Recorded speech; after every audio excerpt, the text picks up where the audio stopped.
Doctor Babasaheb आंबेडकरांच्या प्रयत्नामुळे भारतामध्ये रिझर्व्ह बँकेची स्थापना झाली असं सांगितलं जातं. ही गोष्ट तितकीच खरी आहे.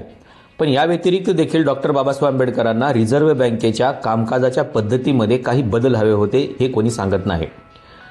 खरं तर डॉक्टर बाबासाहेब आंबेडकरांनी 1923ला जो प्रॉब्लेम ऑफ द रुपीज हा ग्रंथ लिहिला, त्या ग्रंथामध्ये डॉक्टर बाबासाहेब आंबेडकरांनी एक महत्त्वाची डिमांड केलेली आहे आणि ती डिमांड आहे करन्सी कमिशनची. भारताच्या राज्यघटनेमध्ये ज्या पद्धतीने इलेक्शन कमिशन आहे, UPSCचं कमिशन आहे, त्याच पद्धतीनं बाबासाहेब आंबेडकरांना करन्सी कमिशन या देशामध्ये पाहिजे होतं.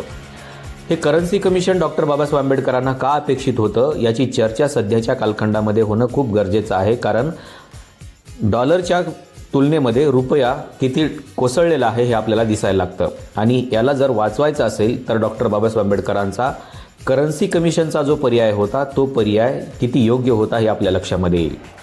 डॉक्टर बाबासाहेब आंबेडकरांना करन्सी कमिशन का हवं होतं? कारण रिझर्व्ह बँकेकडे जे चलन व्यवस्थापन आहे, चलन निर्मिती आहे किंवा जे महागाई रोखण्यासाठीचे जे प्रयत्न आहेत, ह्या सगळ्या गोष्टी या रिझर्व्ह बँकेच्या हातामध्ये आहेत.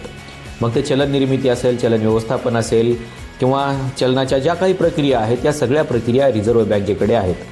पण या रिझर्व्ह बँकेवरती नियंत्रण कोणाचं आहे? तर ते नियंत्रण आहे भारत सरकारचं. आता आपण ज्यावेळेस इलेक्शन कमिशन बघतो, आताचं नाही तर यापूर्वीचं इलेक्शन कमिशन, म्हणजे ज्या इलेक्शन कमिशनला प्रचंड अशा प्रमाणाचं स्वातंत्र्य देण्यात आलेलं होतं. म्हणजे पंतप्रधानांनी काय करावं आणि कशा पद्धतीनं करावं हे देखील इलेक्शन कमिशन ठरवत होतं. म्हणजे इतकी शक्ती या इलेक्शन कमिशनला होती आणि याच इलेक्शन कमिशनच्या धर्तीवरती डॉक्टर बाबासाहेब आंबेडकरांना एक करन्सी कमिशन पाहिजे होतं.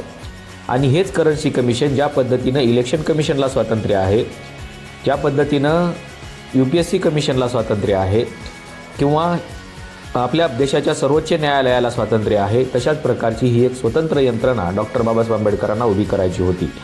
आणि ही जी यंत्रणा आहे, हे जे करन्सी कमिशन आहे, हे करन्सी कमिशन इथे चलन निर्मितीवरती नियंत्रण ठेवणार होतं, चलनाच्या व्यवस्थापनावरती नियंत्रण ठेवणार होतं, इथल्या महागाईवरती नियंत्रण ठेवणार होतं आणि जी काही रुपयाची किंमत आहे, जे डॉलरच्या तुलनेमध्ये प्रचंड कोसळलेली आहे, त्यावरती देखील नियंत्रण ठेवण्याचं काम हे करन्सी कमिशन करणार होतं. आणि म्हणून डॉक्टर बाबासाहेब आंबेडकरांना या देशामध्ये एक करन्सी कमिशन पाहिजे होतं. आणि हे करन्सी कमिशन जर भारतामध्ये आलं असतं तर कदाचित आज रुपयाचे जे चित्र आहे हे वेगळं आपल्याला पाहायला मिळालं असतं.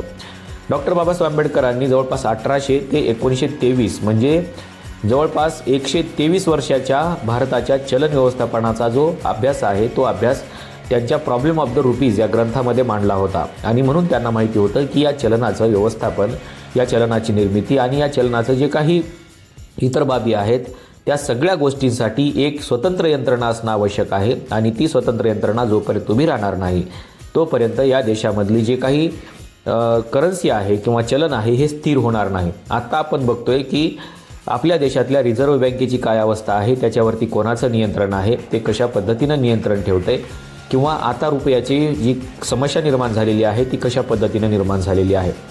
डॉक्टर बाबासाहेब आंबेडकरांना हा सगळा प्रॉब्लेम नको होता आणि चलन स्थिर राहावं यासाठी डॉक्टर बाबासाहेब आंबेडकर प्रयत्न करत होते. आणि